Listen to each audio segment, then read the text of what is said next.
سيد الشهور وأنزل فيه القرآن كما أنزل فيه التوراة والإنجيل والزبور. أشهد أن لا إله إلا الله وحده لا شريك له الملك الحق الغفور. وأشهد أن محمدا عبده ورسوله المنصور. اللهم صل وسلم على سيدنا محمد وعلى آله وأصحابه ومن تبعهم بإحسان إلى يوم النشور. أما بعد. Bapak-bapak yang dimuliakan Allah Subhanahu wa taala, alhamdulillah atas karunia dari Allah Subhanahu wa taala bahwa Ramadan hingga hari kesekian ini kita masih hadir, bisa mendapatkan nikmat dari Allah untuk bisa melaksanakan ibadahnya. Semoga Allah Subhanahu wa taala menerima amal ibadah kita, baik yang sunnah terlebih lagi yang wajib. Kita mohon kepada Allah Subhanahu wa taala semoga kita bisa melaksanakannya dengan sempurna dari awal hingga akhir, dan kita bisa menikmati Idul Fitri, Idul Adha, kita bisa melaksanakan semua titahnya dengan baik dan menjauhi semua apa yang dilarangnya. Ini salah satu imtithalu awamirillah, melaksanakan semua apa yang diperintahkan Allah dan menjauhi semua apa yang dilarang oleh Allah Subhanahu wa taala. Hari ini kita akan, temanya seperti tadi disampaikan bahwa Ramadan adalah milik umat Nabi Muhammad SAW. Kenapa disebut milik umat Nabi Muhammad? Ada sebuah hadis menyatakan begini: Ad-dunya mazru'atul akhirah. Dunia itu kebunnya akhirat. Dengan arti bahwa apa yang ditanam di dunia dituai di akhirat. In khairan fa khairun. Kalau bagus yang ditanam, insya Allah menuai pahala. Sebaiknya wa in syarran fa syarrun. Kalau buruk yang ditanam, maka niscaya menuai siksa. Ada satu hadis Rasulullah menyatakan yang berkaitan dengan taklim di bulan Ramadan. Man hadara majlis ilmi fi Ramadan, kataballahu lahu bi kulli qadamin ibadatas sanatin. Siapa yang menghadiri majelis ilmu, ini kan majelis ilmu nih, bukan majelis riya. Kita mengadakan kajian ilmu. Maka setiap langkahnya dicatat sebagai ibadah sanatin, 1 tahun. 1 langkah tuh ya. Pak Apri, maaf, dari Parung ya, Parung panjang ya, udah Parung panjang lagi, langkahnya banyak. Subhanallah. Iya, Parung panjang ya, langkahnya banyak. Padahal 1 langkah 1 tahun ibadah. Subhanallah. Wa yakuna ma'i tahtal arsh. Dia akan bersanding denganku nanti di bawah arsy. Satu Rasulullah SAW yang ikut pengajian di bulan Ramadan. Padahal kan, mohon maaf, saya juga punya majelis taklim sebelum Ramadan, seminggu sebelumnya tawakuf, berhenti, dihentikan sejenak karena memang ibu-ibu yang banyak. Ibu kan kaitannya dengan aktivitas rumah tangga gitu. Kita tidak bisa menyalahkan. Tapi yang hadir untuk taklim, dia mendapatkan setiap langkahnya ibadah 1 tahun, 1 langkah ya, bukan 1 sampai masjid, 1 langkah. Ini dari Anas bin Malik hadisnya. Berawal dari sana. Anas bin Malik adalah sahabat Rasul yang sebagai khodim 10 tahun, membantu Rasul Kemudian ada satu hadis yang memotivasi kita. Kullu hasanatin ya'maluha ibnu Adam. Setiap perbuatan baik yang dilakukan oleh anak Adam yudha'afu lahu ajruha min asyratin ila sab'ima'atin dhufin. Setiap perbuatan baik yang dilakukan oleh umat muslim, maka kali lipatnya 10. Di bulan Ramadan sampai 700 kali lipat. Subhanallah, luar biasa itu. Illa shaum. Nah, kalau tadi udah 700 hebat, kecuali puasa kata Allah. Wa ana ajzibi. Aku yang urus. Ini mohon maaf, kalau ada seorang, semua kan salary-nya dari kantor itu nggak direktur yang ngatur. Ada bagian keuangan, ada yang ditransfer, ada yang amplop langsung. Kalau ada seorang karyawan yang salary-nya dikasih langsung oleh direktur utama, itu orang luar biasa. Kok dia ikut campur gitu? Maksudnya kok luar biasa nih orang. Ini kan setiap amal kita nih oleh malaikat dikirim. Doa ada yang didoain oleh malaikat, amal ada yang ditransfer melalui malaikat. Tapi puasa kata Allah, ana ajzibi. Aku yang urus langsung. Enggak ada yang ikut campur. Itu luar biasanya puasa. Dan itu hanya diberikan kepada umat Nabi Muhammad sallallahu alaihi wasallam. Buat Nabi Isa nggak ada yang bagian. Bahkan yang banyak protes, komplain itu Nabi Musa sama umatnya. Kata Nabi Musa, aku ngiri kepada umat Nabi Muhammad, ngirinya kepada umatnya ya. Padahal level Nabi mestinya Nabi Musa kepada Nabi Muhammad, levelnya Nabi ya. Ini ngirinya kepada umatnya, kepada kita berarti kan, para pelaku kebaikan. Apa katanya? Umat Nabi Adam saja, waktu dia berbuat maksiat di surga, diusir ke bumi. Sementara umat Nabi Muhammad, dia berbuat maksiat, punya harapan masuk surga. Yang kedua irinya adalah ketika Nabi Adam di surga berbuat maksiat, diusir, ditelanjangi. Sementara umat Nabi Muhammad bermaksiat dalam keadaan telanjang, dia masuk surga berpakaian bagus, min hurin ain, disambut dengan bidadari cantik, bajunya terbuat dari sutra yang terbaik. Padahal banyak maksiatnya. Itu sebabnya Allah pilih Ramadan untuk menghapus kesalahan-kesalahan Nabi Muhammad saja. Pernah saya sampaikan di sini sebuah hadits qudsi pada khutbah Jumat bahwa ketika itu Allah Subhanahu wa taala berfirman, Rasulullah sallallahu alaihi wasallam bersabda, setiap orang yang datang kepadamu itu karena mereka memiliki kepentingan. Kullu yuriduka lahu. Setiap yang datang kepadamu, mereka punya kepentingan. Misalnya kita datang ke dokter karena memerlukan bantuan medis dari dokter. Kita datang ke dokter. Enggak dokter yang datang, tapi kita yang datang ke dokter. Kita bawa mobil, bawa motor ke SPBU karena kita butuh isi bensin. Tapi kata Allah, wa ana uriduka laka. Aku datang kepada kalian karena kebutuhan kalian.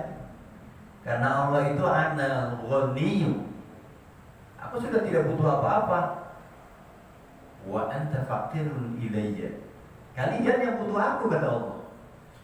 Karena itu Allah datangnya tidak sama seperti kita datang ke masjid ini, kelihatan jisimnya, kelihatan badannya, bajunya kayak begitu. Tapi Allah datang itu perintahnya. Karena kita belum siap menerima hadirnya Allah, kecuali Allah yang mengizinkan nanti di surga bisa melihat Allah Subhanahu wa taala. Wallahu a'lam bentuknya apa. Tapi senikmat-nikmat, sepuncaknya nikmat adalah melihat Allah Subhanahu wa taala. Nah, yang datang dari Allah adalah perintahnya. Apa katanya? A'udzubillahi minasyaitonir rajim. Ya ayyuhalladzina amanu kutiba 'alaikumusiyam. Aku perintahkan kepada kalian berpuasa. Untuk apa puasa? Kebutuhan kita terhadap puasa ini apa? Yang paling esensial adalah sabda Rasulullah, as-shaumu junnatun. Puasa itu tameng. Apa itu tamengnya? Ya, perisai. Benteng. Minan nar, dari api neraka. Puasa itu benteng dari api neraka, dan itu Allah berikan hanya kepada umat Nabi Muhammad SAW. Berarti ini yang dimaksud bulannya umat Nabi Muhammad. Terus lagi, jangan sampai tidak. Kullu du'ain mustajabatun. Semua doa itu mustajabah. Dikabulkan. Doa apa saja. Nah, kalau sudah begini, jangan lupa nih, ada doa untuk mendoakan kedua orang tua kita. Apalagi kalau beliau berdua ini sudah wafat. Kenapa? Karena yantaziru da'watun min abin au ummin au waladin au sadiqin thiqah. Kondisi orang yang sudah wafat sekarang menunggu doa dari bapaknya, kalau yang wafat putranya, min ummin dari ibunya, min waladin dari anaknya, kalau yang sudah wafat ayah bundanya, au sadiqin thiqah, atau dari sahabat-sahabat yang dipercaya bisa berdoa. Apa doa yang sudah masyhur di lewat media sosial sekarang? Allahumma rikobana wa rikoba abaina. Ya Allah, bebaskan kesulitan orang-orang yang terdekat dari kami, abaina, bapak kami, wa ummahatina, ibu kami, minan nar, dari siksa kubur dalam bentuk neraka, birahmatika ya arhamar rahimin. Orang yang puasa itu jangan sampai dilewatkan itu. Ampuni ya Allah dosa ibu bapak kami, karena memang doa di bulan Ramadan itu mustajabat. Ya, ini yang dimaksud dengan Ramadan punya umat Nabi Muhammad. Ada satu yang sangat apa? Ada seorang yang oleh malaikat sedang diazab. Kata malaikat, ketika dipecut Nabi Muhammad lewat. Ketika Nabi Muhammad lewat, orang ini menggelayut di gamisnya Rasulullah SAW yang sedang dipecut. Ya Rasulullah, syafi'ni. Aku ni umatmu ya Rasulullah. Syafi'ni, tolong aku. Tolong berikan aku pertolongan, syafaat. Rasulullah itu kalau sudah melihat yang begitu, langsung angkat tangan. Karena beliau itu kan rahmatan lil alamin. Ya Allah, sudah mengangkat tangan, malaikat tiba-tiba bilang, ya Muhammad. Kalau malaikat kan memang begitu ya, monoton makhluknya, nggak pakai ada apa lagi, langsung saya begitu, Muhammad. Dan itu mau dibenarkan oleh Allah.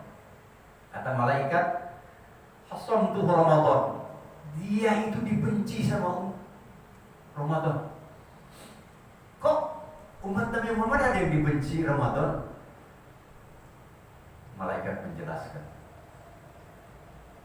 Kata malaikat, dia bukan cuma meninggalkan Ramadan, tapi dia sontuh fil Ramadan, bermaksiat, berbuat dosa di bulan Ramadan. Nah, yang begitu itu Rasulullah yang tadi angkat tangan turun tangan. Sabda beliau, "Ana bari'um mimman khassamtuhu Ramadan." Aku paling benci gitu kalau kasarnya terhadap orang yang melalaikan Ramadan. Padahal Ramadan itu oleh Allah diberikan khusus untuk menghapus segala kesalahannya, dia malah berbuat seenaknya di bulan Ramadan. Itu Ramadan, subhanallah. Jangan lupa, karena di bulan Ramadan itu sampai 700 kali lipat perbuatan baiknya. Di Ramadan ini asal ikhlas 700 kali lipat. Kita bersalaman, beda dengan hari Jumat biasa. Di luar bulan Ramadan kita memberikan satu makanan. Di bulan Ramadan beda. Dulu kala ketika Rasulullah meminta kepada 4 sahabat, Abu Bakar, Umar, Utsman, Ali radhiyallahu anhu. Kata Rasulullah bahwa ini segepok emas buat orang kaya. Berikan, katakan kita lagi jihad, perlu biaya. Lalu yang 4 ini datang, Rasulullah nunggu apa jawaban dari orang kaya. Kata orang kaya, maaf saya lagi tafrat, lagi bokeh, nggak bisa membantu. Sekalipun emas ini tidak terlalu mahal, dia punya kan tidak ingin membantu begitu. Akhirnya para sahabat yang 4 itu dibawa oleh Ali emasnya, dilaporkan kepada Rasulullah, tidak mau membantu. Kata Rasulullah kepada 4 sahabat, kalau begitu mari kita datang kepada orang yang termiskin di tanah Arab. Datanglah 4 orang yang miskin tadi dengan membawa emas. Sampai di tempat orang miskin itu disuguhi, karena bukan bulan puasa, makan, minum yang indah. Dia, si orang miskin itu punya 1 domba, diperah tiap pagi, dibawa ke pasar, dijual. Itu mata pencahariannya, ma'isyahnya itu. Tapi ketika datang Rasulullah dengan sahabat, dipotong, berarti putus ma'isyahnya, mata pencahariannya putus, karena cuma satu-satunya domba. Terus diberi minuman yang nikmat. Selesai diantar, karena memang dalam Islam itu kalau punya tamu antar minimal sampai ke pintu jarok. Kenapa katanya? Tamu itu datang akan mengusir kalajengking yang ada di rumah, ular, maksudnya sesuatu yang berbahaya yang ada di rumah, baik itu bentuknya penyakit dan lain sebagainya. Karena itu dalam Islam itu harus ikramud duyuf, memuliakan tamu. Diantar sampai ke pintu jarok, sampai jauh oleh sahabat tadi yang paling miskin, diantar. Tinggal istrinya menyelesaikan tikar, kalau bangsa kita tikar. Begitu diangkat tikar, ada bungkusan. Lalu begitu dilihat, emas, langsung dia lari nemui Rasulullah. Ya Rasul, belum ada tamu dari pagi kecuali engkau besar, para sahabat. Ini pasti milik engkau. Lalu dengan berlinang air mata Rasulullah menyatakan, kalian memang miskin harta tapi kaya hati. Saya berikan segepok emas ini sebagai hadiah buat kamu, dan sekarang kamu menjadi orang kaya. Ada hukukul adami di dalamnya, ada hak-hak yang harus kau bagikan kepada fakir miskin. 2,5%. Kata Rasulullah kepada 4 sahabat, panggil si kaya tadi, saya akan berikan gratis emas ini. Ini emas nggak sedikit ini, 1 kilo. Rasulullah ini untuk testimoni ahli kubur kepada orang-orang yang masih hidup. Panggil, dia datang. Kata Rasulullah, yang bicara Rasulullah, kamu, saya kasih ini hadiah, buat main-main ini, dengan syarat kamu mau dikubur hidup-hidup, tapi saya jamin tidak sampai mati dalam sekian detik. Kubur hidup. Ini bawa emasnya kalau memang nggak percaya. Begitu hitungan detik diangkat kembali. Kondisinya sudah 99,99% mati. Tinggal nafas yang tersengal-sengal. Badan sudah hangus semua. Gak bisa ngapa-ngapain. Ya Rasulullah kan mukjizatnya banyak. Diambil air segelas, dituangkan ke badan si orang tadi, orang kaya tadi. Dia pulih seperti sedia kala. Kata Rasulullah, coba ceritakan kejadian apa yang kau alami di dalam kubur. Ampun ya Rasul. Ketika saya ditanya marrabbuka wa man nabiyyuka wa ma imamuka wa ma qiblatuka wa man ikhwanuk, saya nggak bisa jawab. Semua yang tidak terjawab, pecutnya itu siap memecut yang terbuat dari neraka menyala-nyala. Padahal pecutnya itu seandainya seluruh makhluk sejak Nabi Adam sampai yang terakhir hidup nggak kuat ngangkat. Pecutnya hanya malaikat yang ditugaskan untuk memecut yang bisa ngangkat. Dan yang saya heran itu pecutnya nggak sampai ke badan saya.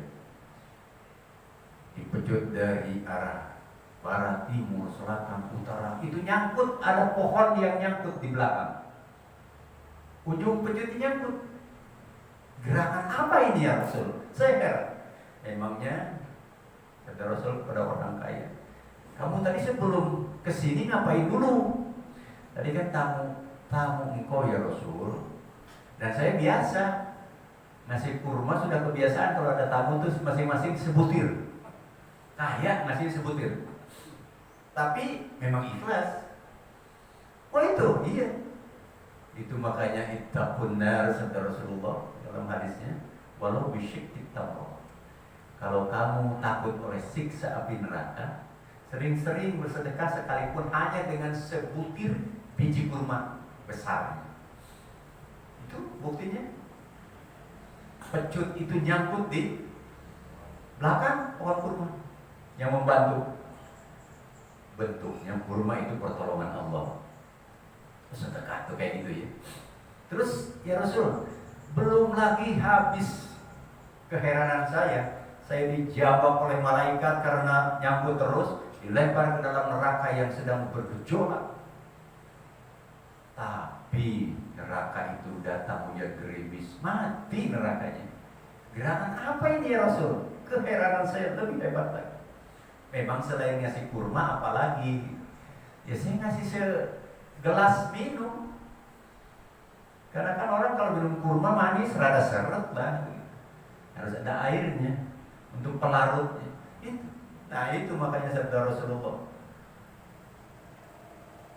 tasaddaqu an anfusikum wa an mautakum walau bisyurbati ma'in. Bersedekahlah kamu untuk dirimu, untuk mayit-mayitmu. Nah ini jamak ya, mayit-mayit itu. Bisa mayit kakek, bisa mayit nenek, bisa kayak mayit ibu, bapak. Untuk apa? Itu diperintahkan. Makanya ada hari sampai ke-7 itu 1 sampai 7 malam itu dalam keadaan takut mayat itu. Maka Rasulullah tasaddaqu, kasih dia sedekah. Coba kasih sedekah. Kalau kita kan umumnya kalau di tahlilan nih ada pisang, ada tentengan, itu niatkan. Niatkan dalam hati, nggak usah bilang ini sedekah untuk bapak saya, nggak usah bilang gitu. Niat dalam hati. Karena Allah itu ya'lamu bima bidzatis sudur. Allah tahu gertak hati. Bukan gertak ya. Gertak ngomong hati enggak sampai ke mulut. Allah tahu. Itu yang menolong orang-orang yang sudah di dalam kubur. Jadi kita punya saat Ramadan ini kita manfaatkan untuk kita tanam. Kita tanam baik dengan seperti tadi langkah ke masjid. Ada lagi yang lebih hebat dengan qauli. Qauli itu mulut, zikir itu paling azkar, paling putih. Karena zikir orang sekalipun goyang-goyang tapi nggak tahu apa yang disebut. Dan afdalul zikri fa'lam annahu la ilaha illallah. Seafdal zikir la ilaha illallah.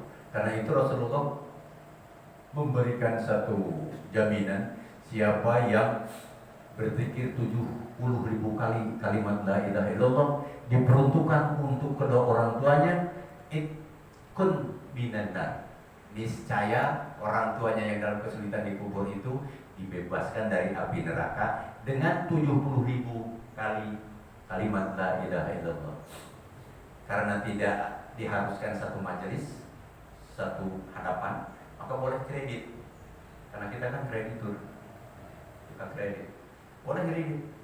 Itu satu la ilaha illallah. Yang kedua, qul huwallahu ahad 100.000. Ya, memang hitungannya banyak, tapi kalau untuk yang terbuka hatinya dimudahkan. Baik Bapak yang dimuliakan Allah Subhanahu wa taala, saya kira bukan durasinya yang harus panjang ya, tapi sejauh mana kita menerima nasihat di takwa di bulan yang mulia ini. Karena kita diperintahkan untuk bertakwa. Semoga Allah mengumpulkan kita menjadi orang yang la'allakum tattaqun, yang menjadi orang yang bertakwa. Dan orang yang bertakwa itu adalah orang-orang yang nanti di hari kiamat dalam keadaan nikmat diterima amal ibadahnya oleh Allah Subhanahu wa taala. Amin ya Allah ya mujib as-sa'ilin. Ada doa apa gimana? Jawab dulu. Oh gitu. Mangga silakan. Kan soalnya tanya.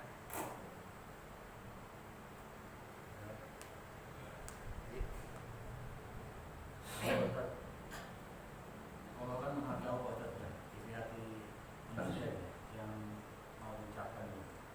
Tapi kadang-kadang kita berhadapan dengan masalah, kita niatnya baik, hati kita baik. Tapi kadang-kadang ucapan kita semacam atau gertakan itu yang mohon maaf itu kata-katanya jelek. Itu kira-kira Allah menilainya mana? Dari hati kita atau hanya ucapan kita hanya kata-kata emosi gitu. Betul. Kalau ucapan buruk belum diucapkan, misalnya begini contoh. Maaf saya boleh kenalan Pak? Saya Abdul Manan. Pak Moko. Ji, pasti orang Jawa Pak ya. Iya. Kalau sabda Rasulullah, kalau tidak diucapkan suaranya, itu tidak dicatat oleh malaikat. Misalnya begini, lu muda kok minta-minta, kan masih kuat, gitu. Itu kan buruk tuh ucapan. Tapi ngasih 2.000 perak misalnya, atau 20.000. Karena Rasulullah itu kalau ada yang minta-minta nggak dikasih duit. Nilai, lihat profesinya, oh tukang kayu dikasih kampak.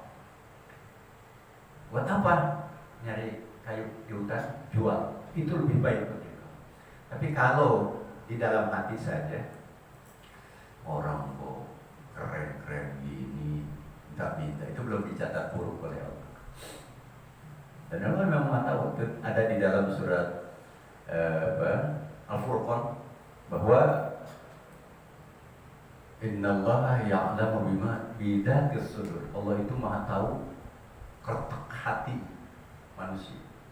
Jadi kalau perlu diingat juga, Allah menyatakan bahwa innal hasanati yudhibnas sayyi'at. Ini satu-satunya kalimat yang harusnya kalau inna itu hasanata ya.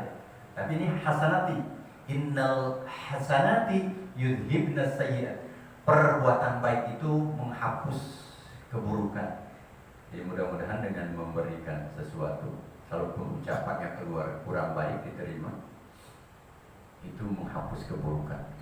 Tapi dalam hadis lain, sebaiknya perbuatan baik itu tidak diiringi dengan perbuatan ucapan. Karena ucapan yang baik itu lebih baik daripada sedekah. Ucapan yang baik ya. Baiknya memang kalau kita ngasih, semoga yang lain bisa mengikuti, memberi engkau yang banyak dengan halal. Baik Pak Moko, begitu kira-kira Pak. Mohon maaf kalau kurang. Monggo silakan. Makasih Pak Ustadz, Waalaikumsalam warahmatullahi wabarakatuh. Gendro Setiatmoko Pak Ustadz. Oh, sama juga nih Pak Moko ya. Ya silakan Monggo. Kelihatannya Jakarta. Iya. Ini Pak Ustadz, kalau nggak salah ada sebuah hadis menyatakan kalau majelis ilmu itu majelisnya taman surga ya Pak? Betul, Raudhatun min Riyadil Jannah. Betul. Jadi artinya memang sebelum kita masuk surga ya sering-seringlah kita ke taman surga. Betul banget itu. Betul. Betul. Jadi ya Rasulullah itu pernah kepada sahabat-sahabat bilang, kalau kau melewati taman surga, Raudhatun min Riyadhil Jannah, mampir. Yang macam apa itu ya Rasul? Majelis ilmu. Betul itu. Walaupun saya tidak mengajarkan ilmu nih, cuman share aja gitu. Jadi saling mengingatkan karena apa? Mengingatkan itu wadzakir fa inna dzikra tanfa'ul mu'minin. Itu dalam surat Mu'minun ya. Pak. Ini hafalannya banyak nih. Pak Apri luar biasa nih, keren. Silakan Pak Merdeka belajar. Saya punya kaos yang sama. Tapi saya di sini guru, saya bebas belajar. Monggo silakan. Kita kenalan. Assalamualaikum Ustaz. Waalaikumsalam. Saya Arif Darmawan. Pak Arif, Saya monggo silakan. nggak pakai mukul. Iya. Monggo silakan. Pak Arif. Ketua KDKM Pak. Oh, alhamdulillah ketua DKM ya. Sini. Alhamdulillah. Izin menanyakan Ustaz, kalau beberapa kali saya dengar gitu dari pendapatnya kaum Hawa gini. Ustaz. Hawa ya. Kaum Hawa terkait perempuan terkait Ramadan, di mana kalau dari sudut pandang mereka kaum Adam ini beruntung karena peluang untuk 30 hari atau 1 bulan penuh gitu di bulan Ramadan untuk beribadah itu terbuka dengan luas lebar. Berbeda dengan kaum Hawa yang secara sunatullahnya memang mereka pasti akan ada halangan. Betul. Nah itu tips dan triknya seperti apa menyikapi kondisi itu Pak Ustaz. Ya. Kemudian ada lagi ya, ada yang mencoba, kalau sekarang kan ada pil KB atau pil yang hormon supaya Ya. dalam 1 bulan itu tidak haid gitu ya. Itu hukumnya gimana Ustaz? Dengan tujuan supaya bisa beribadah full seperti kaum Adam. Terima Ya. kasih, Ustaz. Betul. Kalau hanya melihat dari satu sisi, betul perempuan itu dinyatakan oleh Rasulullah kurang akal dan kurang amal. Kurang akal karena kesaksian wanita itu harus 2, sementara laki-laki cukup 1, ya kan? Perempuan itu kalau jadi saksi harus 2, baru memenuhi syarat. Ini 2 perempuan, laki-laki 1 cukup. Maka karena itu disebut kurang akal. Kurang amal itu tadi. Kalau Ramadan kadang-kadang dia seminggu kehilangan. Tapi tolong balik ini kepada perempuan. Yang masak kan bukan kita. Yang masak nih, ya. Mbak Baihaqi yang ngepel bukan kita. Enggak di rumah maksudnya. Yang ngepel bukan kita. Yang nyuci juga bukan kita. Mohon maaf nih kalau bayi ya, kita lagi makan di luar bulan puasa atau lagi buka, dia pipis, ditunda tuh. Bukan bapaknya yang ibunya. Dan kalau sakit si kecil bukan sama bapaknya, merengeknya sama ibunya. Dan yang paling berharga dari seorang wanita, ASInya yang tidak bisa dimiliki oleh seorang bapak. Iya, coba kembalikan itu kepada ibu yang merengek begitu. Ibu lebih hebat daripada laki-laki. Iya gitu. Nah itu Rasulullah menyatakan yang paling dulu dari hambaku masuk perempuan ke surga. Perempuan, bukan laki-laki.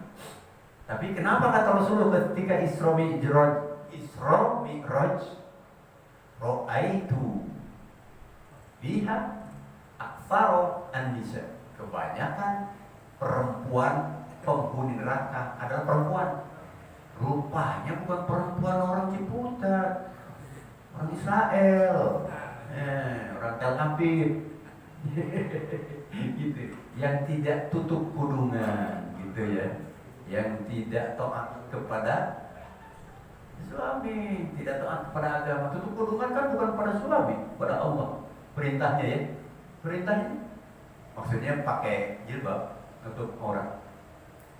Itu keistimewaan perempuan.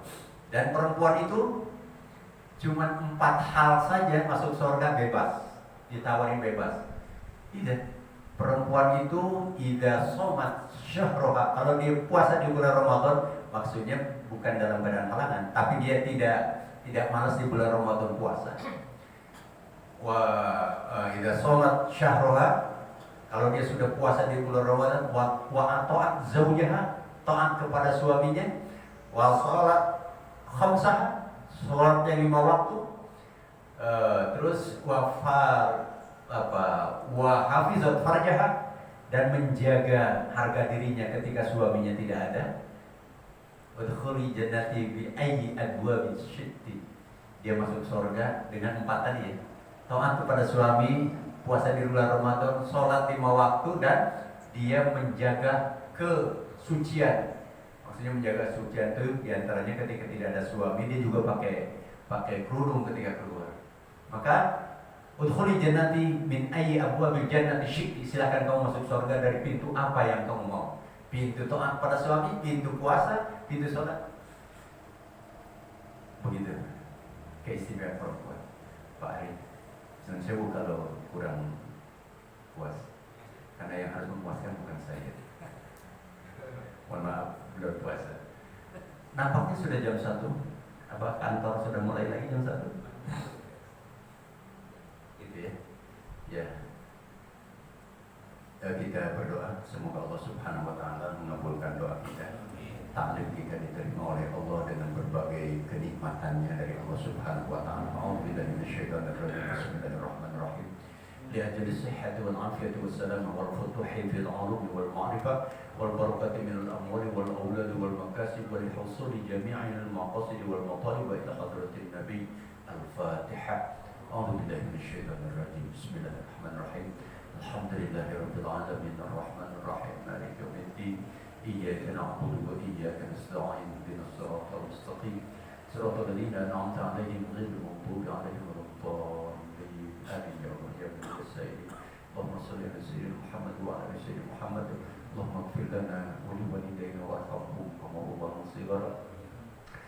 اللهم اغفر لهم وارحمهم وعافهم واعف عنهم وأكرم نزلهم ووسع مدخلهم واجعل الجنة مثواهم.